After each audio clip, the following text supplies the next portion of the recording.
నమస్తే, నేను Siri. Hero Nitin double hattrick. ఇంతకీ డబుల్ హ్యాట్రిక్ ఏంటి అనే అంశాన్ని మనకి వివరించడానికి మనతో పాటు ఉన్నారు ప్రముఖ సీనియర్ జర్నలిస్ట్ యజ్ఞమూర్తి గారు. నమస్కారం సార్. నమస్తే Sri. Sir, hero Nitin double hat trick ఏంటి సార్? ఈ డబుల్ హ్యాట్రిక్ అసలు?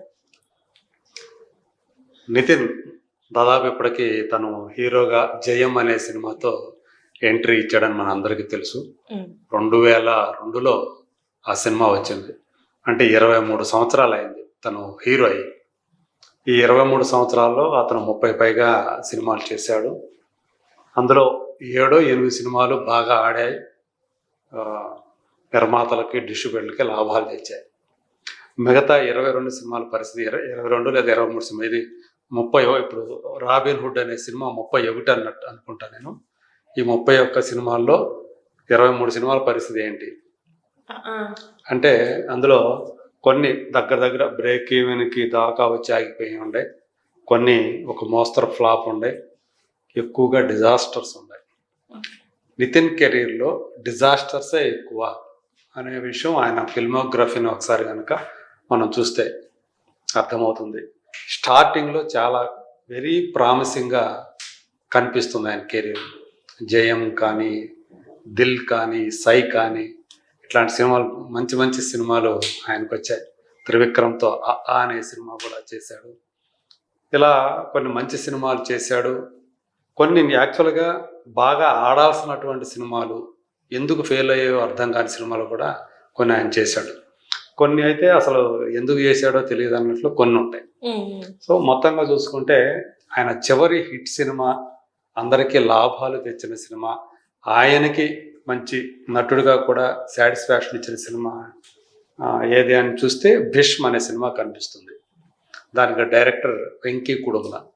అతనికి అది 2వ సినిమా. అంతకుముందు చలో అనే సినిమాతోటి నాగశౌర్య హీరోగా, రష్మిక హీరోయిన్గా. సో అందు గురించి భీష్మలో కూడా తనకి కలిసి ఉన్నారు. మొదటి సినిమా హీరో అయినటువంటి రష్మికనే ఆ సినిమాలో కంటిన్యూ చేశాడు. సో అది కూడా పెద్ద హిట్ అయింది. అతనికి కూడా, అంటే నితిన్కి కూడా భీష్మ అనే సినిమా మంచి ఊపినిచ్చిందని చెప్పాలి, మంచి ఎనర్జీనిచ్చింది. ఆ తర్వాత అతను కొన్ని అంటే యావరేజ్, బిలో యావరేజ్ అన్నట్టుగా కొన్ని సినిమాలు వచ్చాయి.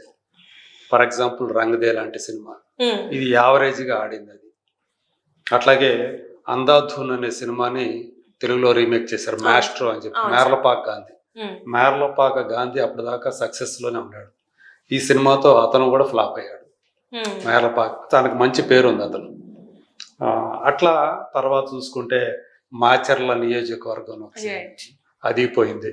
తర్వాత ఎక్స్ట్రాఆర్డినరీ మ్యాన్ అని చెప్పేసి పక్కంతా వంశీ డైరెక్షన్లో ఒక సినిమా చేశాడు, అది ఘోరంగా పోయింది. దీనికన్నా ముందు సినిమా అది రాబిన్ హుడ్ కంటే. అలాగే దానికంటే ముందు చంద్రశేఖర్ ఎల్లెటి డైరెక్షన్లో చెక్ అనే ఒక సినిమా చేశాడు, అది పోయింది. అది చెస్ బ్యాక్ డ్రాప్. అది జైలు నేపథ్యం ఉంటుంది. అది మంచి ఇంటెలిజెంట్ గేమ్. అది ఒక స్పోర్ట్స్ డ్రామా, నిజానికి బాగా ఆడాల్సినటువంటిది, కానీ ఎమోషన్ మిస్ అయిపోవటం వల్ల ఆ సినిమా కూడా ఆడలేదు. ఇట్లా వరుసగా ఆయన సినిమాలు పోతూ వచ్చాయి. ఇప్పుడు ఆ కోవలో రాబిన్ హుడ్.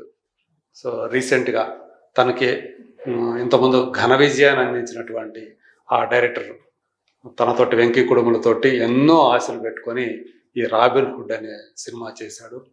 నిజానికి ఫస్ట్ హాఫ్ అంతా కూడా చాలా సరదాగా జోవియల్గా వెళ్ళింది.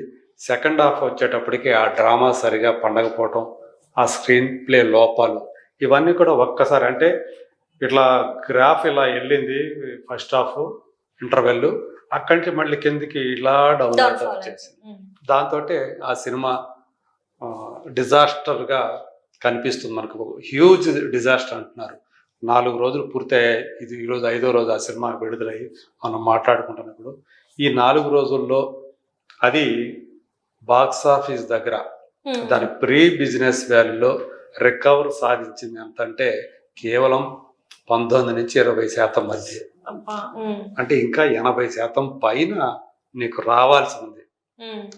27 కోట్ల రూపాయలు 28 కోట్ల రూపాయల మధ్య దీని ప్రీ బిజినెస్ వాల్యూగా అంచనా వేశారు ట్రేడ్ వర్గాలు. అంటే రాబిన్ హుడ్ సినిమాలో అంటే క్రికెటర్ వార్నర్ ఎవరైతే ఉన్నారో తనని కూడా తీసుకురావడం, ఇందులో చూపెట్టడం చాలా వరకు హైప్ క్రియేట్ చేశారు. మనం చూస్తే ఒక స్కిట్ రూపంలో కూడా వార్నర్ గాని పెట్టి అది చేయడం అంతా కూడా సినిమాకి చాలా హైప్ వచ్చింది రాబిన్ హుడ్ సినిమాకి. కానీ తీరా చూస్తే అది బ్రేక్ ఈవెన్ కూడా అవ్వలేదు. అంటే 20% అంటే బ్రేక్ ఈవెన్ కాదు, బ్రేక్ ఈవెన్ కావాలంటే దాని డబ్బులు దానికి రావాలి. అంటే 27 crores వస్తే అయినట్టు. కానీ ఇంతవరకు 6 కోట్లు రాలేదు కదా 4 రోజుల్లో. అది షేర్ వాల్యూ చూస్తే 6 కూడా లేదు, 6 crores కూడా. అంటే కేవలం 20% లోపలనే 19 crores ప్లస్ లోనే ప్రస్తుతానికి 4 రోజుల తర్వాత.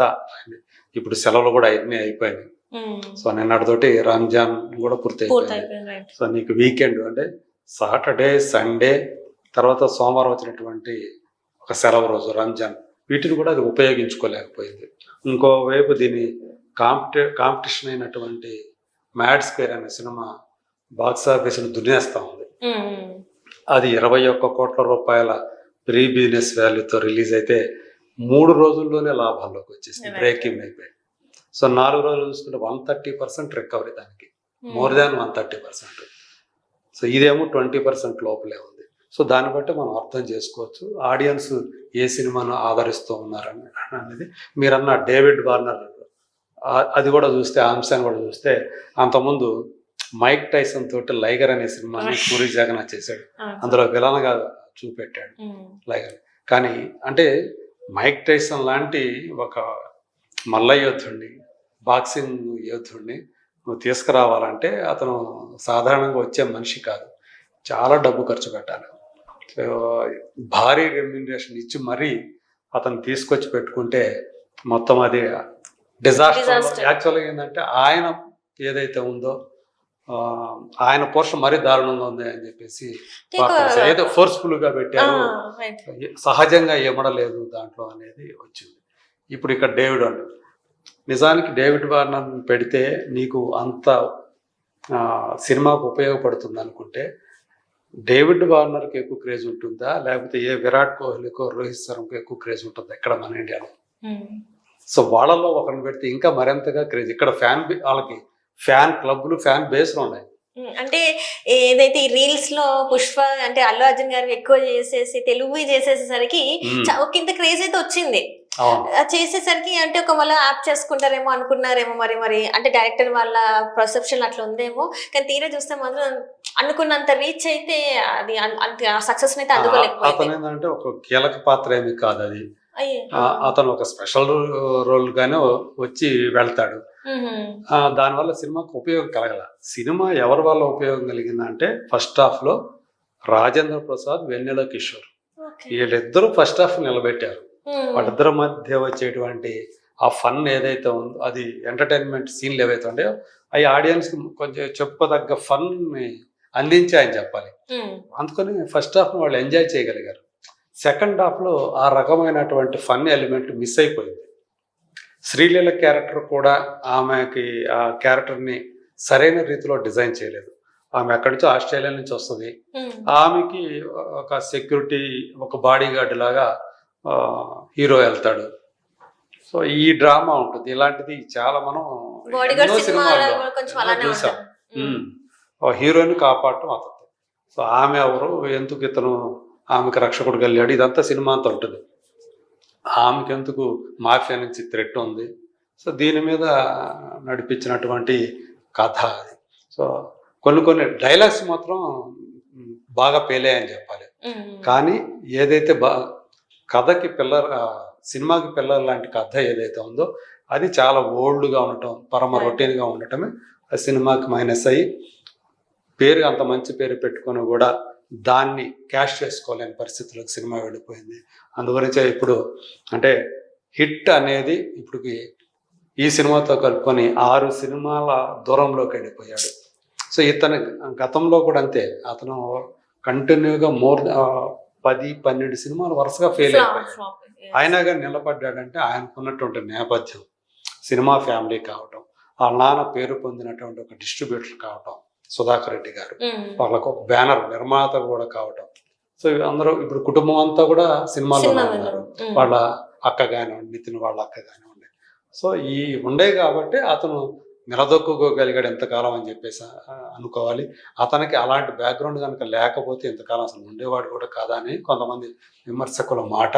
సో తను కూడా అంటే తను చేస్తున్నటువంటి సినిమాలు, తన క్యారెక్టర్ వీటి మీద దృష్టి పెడితే బాగుంటుంది. Right thank you so much. Thank you.